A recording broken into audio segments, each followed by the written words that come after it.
घर पे जो सप्लाई आती है उसका वोल्टेज कितना होता है? अपने घर पे जो सप्लाई आती है उसका वोल्टेज बताओ। 220 वोल्ट। तो ये जो 220 वोल्ट है, ये आप जो वैल्यू बता रहे हो वोल्टेज की, ये है रूट मीन स्क्वायर वैल्यू। तो root mean square value exactly होती क्या है, थोड़ा सा उसको डिटेल में समझते हैं। Root mean square value of AC, कौन सी value? Root mean square value of alternating current. तो इसको समझने के लिए हम सिंपल सा एक केस लेते हैं। मान लो कि हमारे पास में दो इलेक्ट्रिकल सर्किट है, दोनों में हमने सेम रेजिस्टेंस कनेक्ट किया हुआ है। एक में हमने एसी वोल्टेज सोर्स लगा रखा है, ठीक है, जिससे एक अल्टरनेटिंग करंट सर्किट में फ्लो हो रहा है। मान लो कि ये जो करंट है सर्किट में फ्लो होने वाला, ये है I equals to I not sine omega T. इस सर्किट में जो करंट फ्लो होगा वो कितना है? I equals to I not sine omega T. क्योंकि ये अल्टरनेटिंग करंट है इसलिए ये साइन फंक्शन के अकॉर्डिंग चेंज हो रहा होगा कंटिन्यूसली, ठीक है। दूसरा जो सर्किट है उसमें सेम रेजिस्टेंस कनेक्टेड है, R रेजिस्टेंस हमने कनेक्ट कर दिया, लेकिन इस बार इस सोर्स इसमें हमने जो सोर्स लगा रखा है वो क्या है?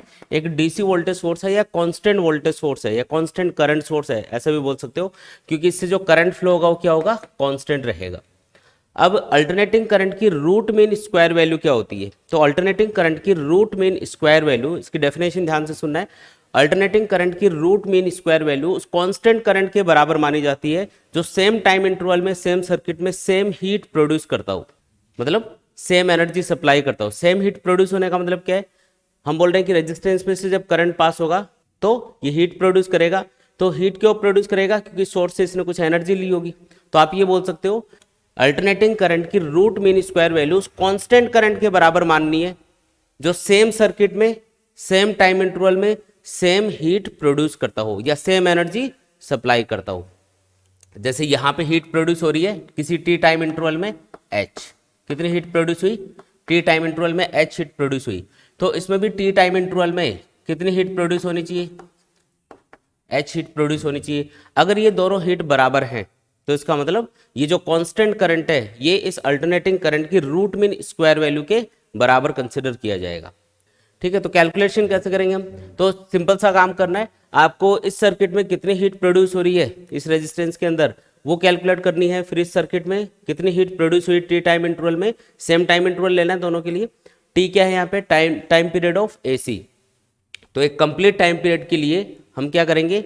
एसी कितनी हीट प्रोड्यूस कर रहा है वो कैलकुलेट कर लेंगे, और ये कांस्टेंट करंट कितना हीट प्रोड्यूस कर रहा है ये कैलकुलेट कर लेंगे। दोनों को इक्वल पुट कर देंगे।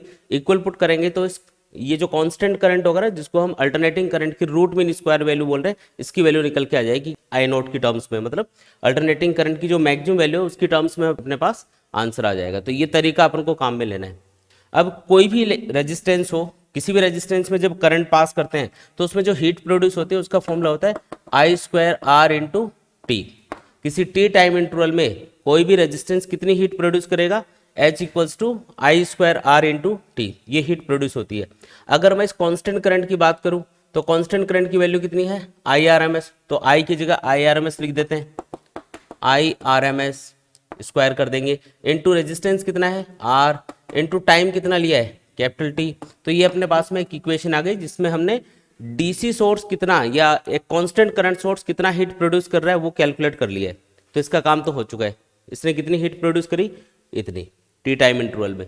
अब एसी की बात करते हैं। अब एसी तो क्या है? कंटिन्यूसली चेंज हो रहा है टाइम के साथ में। अल्टरनेटिंग करंट की वैल्यू क्या हो रही है? कंटिन्यूसली चेंज हो रही है।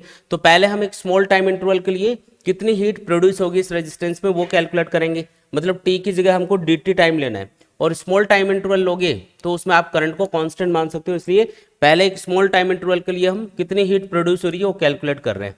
तो स्मॉल टाइम इंटरवल में जो हीट प्रोड्यूस होगी वो भी स्मॉल होगी, तो उसको डी लिख देंगे। तो फॉर्मूला ये लगाना है, d H equals to I square R into d t लिखना है। डी एच इक्वल्स टू क्या लिखेंगे? I square R into d t. D t क्या है? एक small time interval. D H क्या है? उस स्मॉल टाइम इंटरवल में प्रोड्यूस होने वाली हीट, ठीक है। तो हमको लेकिन एक स्मॉल टाइम इंटरवल की बात नहीं करनी है, हमको तो ये कैलकुलेट करना है कि टी टाइम इंटरवल में, मतलब एक कंप्लीट टाइम पीरियड में एसी के कंप्लीट साइकिल के अंदर टोटल कितनी हीट प्रोड्यूस हो रही है। तो उसके लिए हम इसका इंटीग्रेशन करेंगे, और इंटीग्रेशन करेंगे तो हमको कुछ लिमिट भी लगानी है। लिमिट क्या लगाएंगे? जीरो से कैपिटल टी। जीरो से कैपिटल टी की लिमिट क्यों? क्योंकि जीरो से कैपिटल टी टाइम इंटरवल के अंदर हमको ये कैलकुलेट करना है कि कितनी हीट प्रोड्यूस हो रही है यहाँ पे, ठीक है। समझ में आई? डीएच का इंटीग्रेशन क्या होगा, एच, तो ये आ जाएगा total heat equals to integration 0 से टी। और देखो यहाँ पे आई स्क्वायर लिखा है, आई स्क्वायर का मतलब है करंट की इंस्टेंटेनियस वैल्यू का स्क्वायर कर दो, तो ये आएगा I not square sine square omega t into क्या करना है, into R into d t. ठीक है, एच इक्वल्स टू क्या लिखेंगे, अब जो कांस्टेंट है उनको अलग कर लेते हैं। देखो आई नॉट स्क्वायर कांस्टेंट है, आर भी कांस्टेंट है, इनको अलग कर लिया।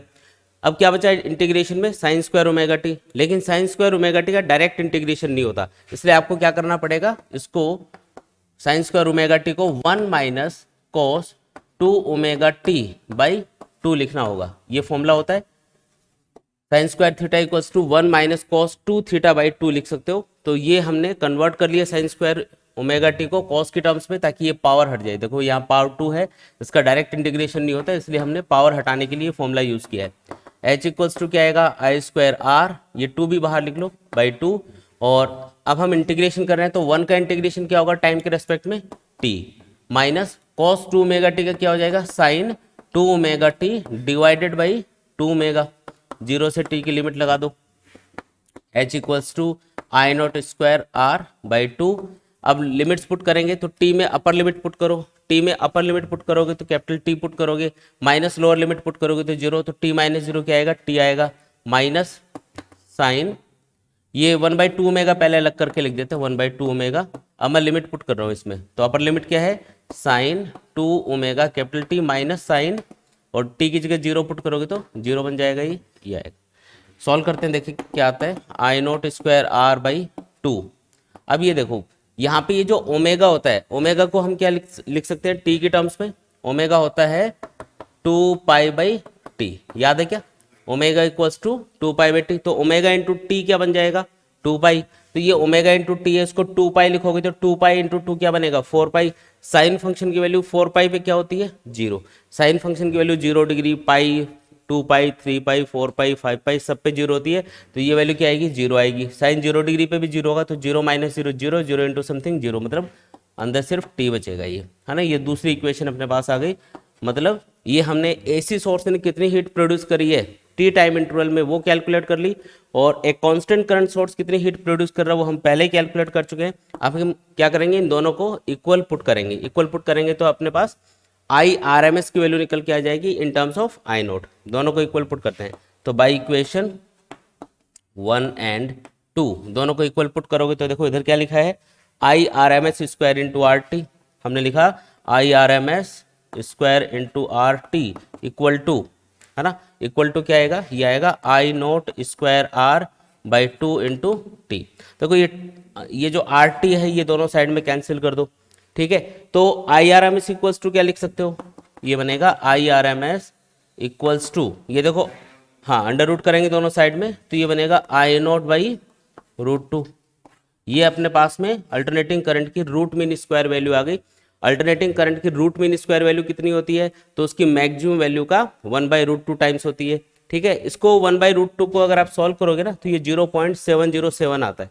तो आप ऐसा भी बोल सकते हो कि जो अल्टरनेटिंग करंट है उसकी रूट मीन स्क्वायर वैल्यू होती है 0.707 टाइम्स ऑफ आई नोट, मतलब अल्टरनेटिंग करंट की जो मैक्सिमम वैल्यू है उसका 0.707 टाइम्स जो वैल्यू होती है वो उसकी रूट मीन स्क्वायर वैल्यू के बराबर मानी जाती है, ठीक है। डेफिनेशन समझ में आई थी क्या, इसकी डेफिनेशन क्या थी, अल्टरनेटिंग करंट की रूट मीन स्क्वायर वैल्यू उस कांस्टेंट करंट के बराबर कंसीडर की जाती है जो सेम टाइम इंटरवल में सेम सर्किट में सेम हीट प्रोड्यूस करता हो, ठीक है। तो इसको जो डेफिनेशन थी उसी को हमने यूज किया है कैलकुलेशन करने के लिए।